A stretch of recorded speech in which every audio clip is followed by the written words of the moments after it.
Okay, so let's talk about the real cost of going green. A recent investigation has been digging into Australia's energy future, and, well, it's asking some pretty tough questions. Turns out, the answers are a lot more complicated than you might imagine. So, a report from Channel 7's Spotlight program recently came out, and they used this really stark phrase to describe Australia's move to renewables. They called it our national energy self-harm. The whole argument is that the path we're on, it might have some really serious and maybe unforeseen consequences.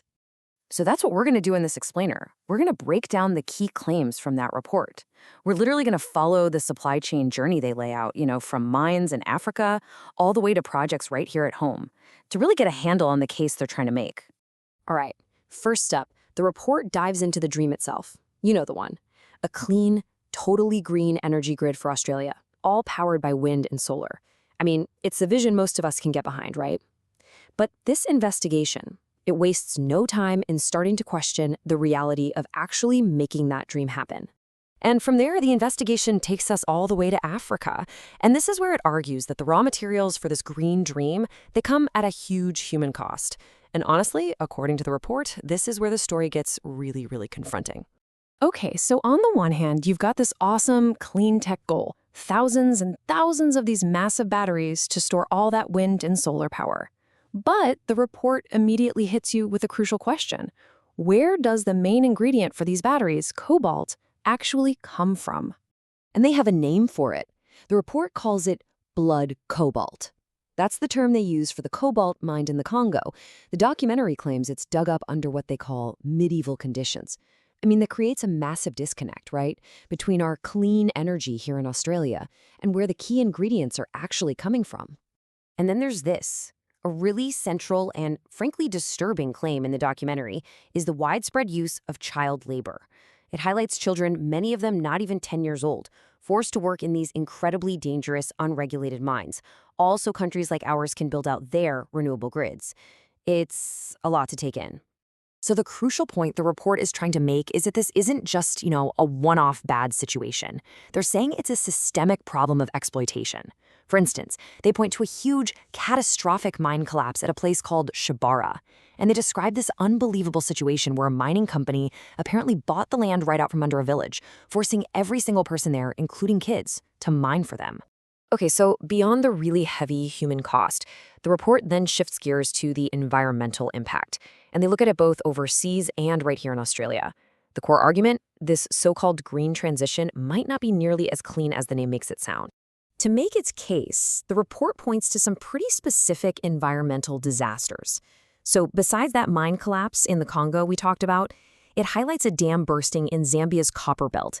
This was a project they say was owned by Sino Metals, a Chinese government company, and the result, what was described as an unprecedented environmental disaster.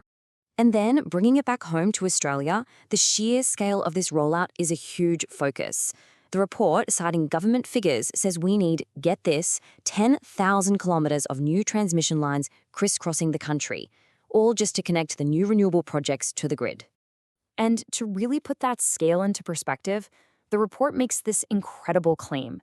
For Australia to become a so-called green energy superpower, we would need to cover an area 7 times the size of Tasmania with solar panels, wind turbines, and all the infrastructure. And the environmentalists they feature in the documentary, they argue this is already causing massive land clearing and the destruction of our forests. So, where is all this heading?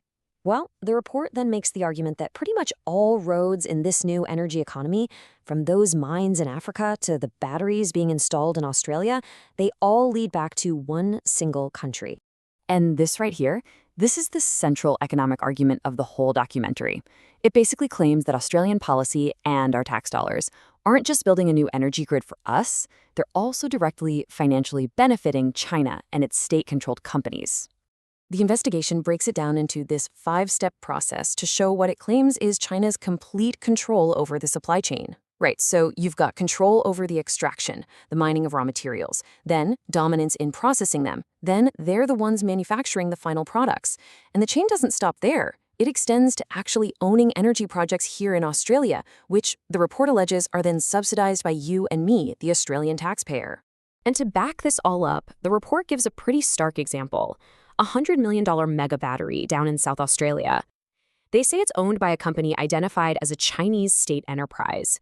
And it's been included in the government's Capacity Investment Scheme, which is a program that pretty much underwrites the whole project with public money.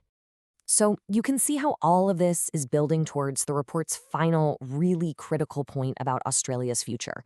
It all circles right back to that provocative phrase they used at the very beginning. And this is it. This is how the report ultimately defines national self-harm.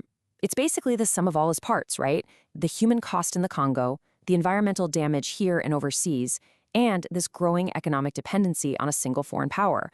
That is the core argument the investigation puts on the table. And so the documentary leaves everyone watching with this one very provocative question. Is Australia's green transition just trading one kind of energy dependence for another?